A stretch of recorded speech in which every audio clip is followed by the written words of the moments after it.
welcome back, everybody, to another episode of Keeping It True by You Pelicans. The Joe Dumars and Troy Weaver era of Pelicans basketball continues to produce major news stories, despite the fact that we have not yet seen any play on the court. And this move today, I think, really settled us in for the fact that this, leadership is trying to make moves immediately. We oftentimes think of, okay, a new GM's going to come in. They might take a while. A tank might even take place. But with what we're seeing from Joe Dumars and Troy Weaver, the restructuring that's happened in this front office tells me that things are going to be moving, at least in some capacity, very early on. Once again, welcome if you're new. This is Keeping It True by You Pelicans. We bring you the latest about your New Orleans Pelicans in a way that is practical, down to earth, and of course keeps you informed of all the latest going on for your New Orleans Pelicans. So let's take a look at this trade. It was announced today via Shams and everybody else who broke the story, and that's basically that the Pacers are trading their 23rd pick in the 2025 draft, which will happen on Wednesday, to the New Orleans Pelicans for the Pelicans 2026 first round draft pick, which was Indiana's, that they acquired from Toronto. A little bit of shuffling has clearly taken place with that pick, but it is now going back home to Indiana. Also, an interesting point, the Pelicans picked up draft rights to prospect Mojave King, who primarily has played in New Zealand, his home nation, out there in the NBL, and he is now going to be a part of the Pelicans organization. We will probably see him during Summer League, but I cannot imagine that he is immediately ready for the main roster, a shooting guard for that matter. Relatively talented. We'll definitely see what splash he makes in Summer League, but for now, this is the first, tangible piece of wheeling and dealing that you've seen from Joe Dumars as the new executive vice president of basketball operations, and particularly of Troy Weaver as the new GM of Pelicans basketball. And this comes off the tails of everything that we, of course, talked about in the last episode with Zion's, lawsuit problems that he was having. It seems as though from the way how the franchise and the organization has responded to that, they're pretty confident in Zion's legal situation, his legal team. So they're going to proceed with him as the vocal piece. And Joe Dumars does want to get another strong piece in this draft.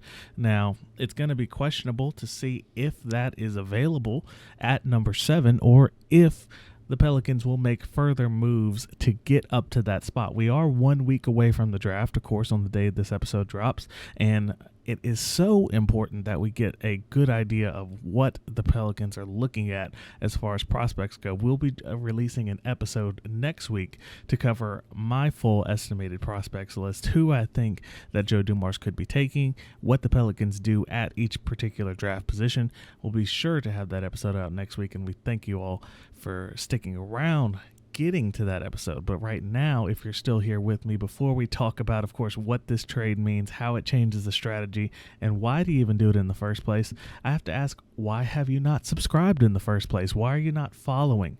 We had major response on all of our social media platforms regarding this news. Thank you all so much. I certainly appreciate it. But if you're not already following on TikTok, subscribed over on YouTube, or anywhere else that you follow podcasts, it is important to get that in place. That way we are ready to go for the draft on the 25th of June. Now, back to the information you're here for. The Pelicans now own 7 and 23 in the draft. Those are positions that don't often a lot of times correlate in draft strategy.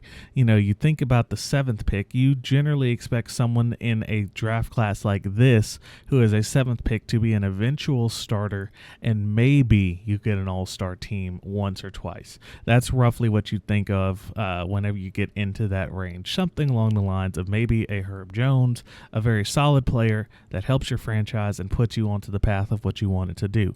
Now, of course, the Pelicans are and have historically been very talented when it comes to going deeper into drafts to go get quality prospects.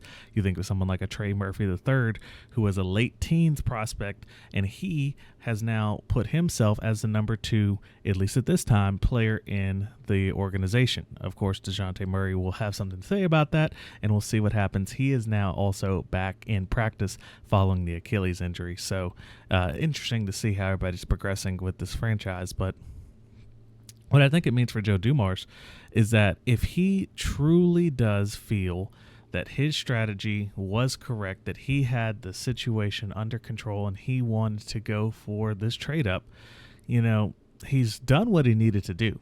He got the best possible draft pick to his knowledge. You look at next year, do you think the Indiana Pacers, with everything you see going on in the East, all the different transactions and movements, are they in a position to where they're going to be worse off or better off next year? A lot of people would tend to agree the Pacers might be better off next year, particularly if the Celtics have to somewhat restructure, and then you have really the Knicks as the second strongest competition in the East. It's a little bit still wide open. So you cash in now and you guarantee yourself a shot with that 23rd pick. Next year it could be 30. Next year it could be 28. I don't think the Pelicans wanted to have to deal a 28 or 30 when they can get something in the sort of earlier 20s, and that's a little bit easier to package. So at the end of the day, this is likely about packaging picks. Now, my counter argument, of course, is that next year you have some very strong players in that first round, and if this season, although the Pelicans seem as though they feel like they still have a loaded roster, the roster realistically should have landed them somewhere in the mid-40s, at least in wins. That's where the total was set before last season. They feel like that's still the quality of team that they have, somewhere in the mid to upper 40s as far as win goes, get you in that playoff position.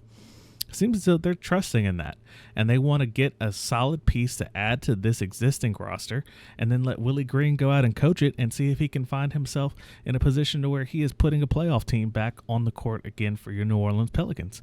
And, to leave such potential out there next year, of course, the Pelicans still own the right to their own pick, or they can swap for Milwaukee's pick, which will be beneficial considering the potential of Giannis leaving Milwaukee.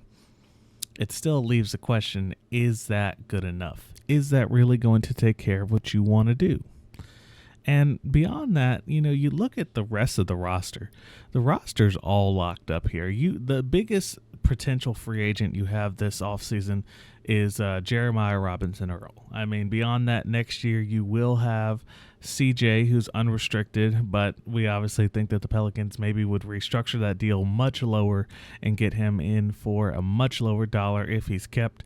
Beyond that, most likely he would be packaged elsewhere. And then you look at the rest of your core pieces. Trey Murphy, 2029, Zion and Yves Missi, 2028, realistically, by the way, restricted free agent timeline. And then Herb, Jordan Hawkins, and DeJounte Murray, all 2027. So the core is locked up here. You don't really have any need to worry about the core.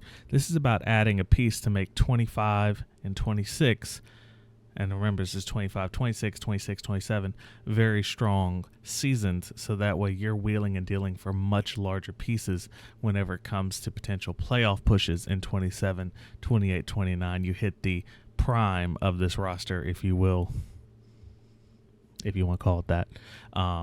That's where you're looking at in particular. So overall, not a lot to complain about from what Joe Dumars has done here.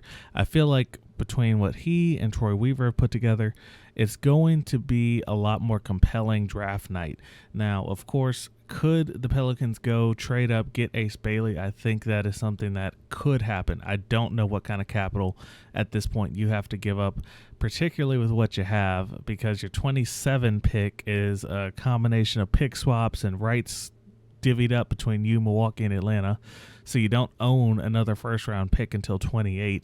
And then, obviously, seconds don't really get you too far as trading up goes into higher-level first-round selections. So at that point, you're moving a player. And it's been said, pretty much the entire roster is on availability, so who knows what Joe Dumars could be doing as he looks to reshape the structure of the entire Pelicans roster. I mean, there's no reason to expect that just because you bring in a new executive vice president of operations that he's going to keep this roster the way it was. He obviously has a vision that's different from the guy you just let go.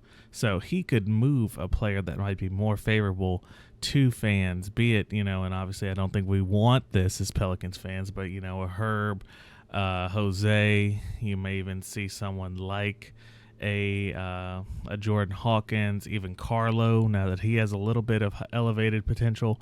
All those players, I think, are someone who could get packaged, and you, of course, will see if that happens on draft night. We will, again, be back with you next week to bring you those potential draft picks, some thoughts on them, and we'll see what the Pelicans do. We will, of course, react as soon as possible once the pick is made on Wednesday, bring you our analysis, and share with you what we're thinking here on True by Esports Media. Thank you all for watching today. Don't forget, it is important that you are subscribed and that you, of course, like this video so more people see it, so they subscribe, so everybody can get the news together and we can talk about it down in the comments on Wednesday. I'm excited. It's going to be a fun draft process. First one here for the Joe Dumars era Pelicans basketball. I'm excited to be sharing it all with you, and I'll see you then on this next episode of Keeping It True by You Pelicans. Thanks, everybody. This has been a True by You media production. This show is for entertainment purposes only and does not render legal or financial advice. Remember to bet responsibly. Distribution of this podcast is prohibited without the express written consent of True by You Media or its subsidiaries. Thanks for being true by us. We can't wait until next time we keep it true by you.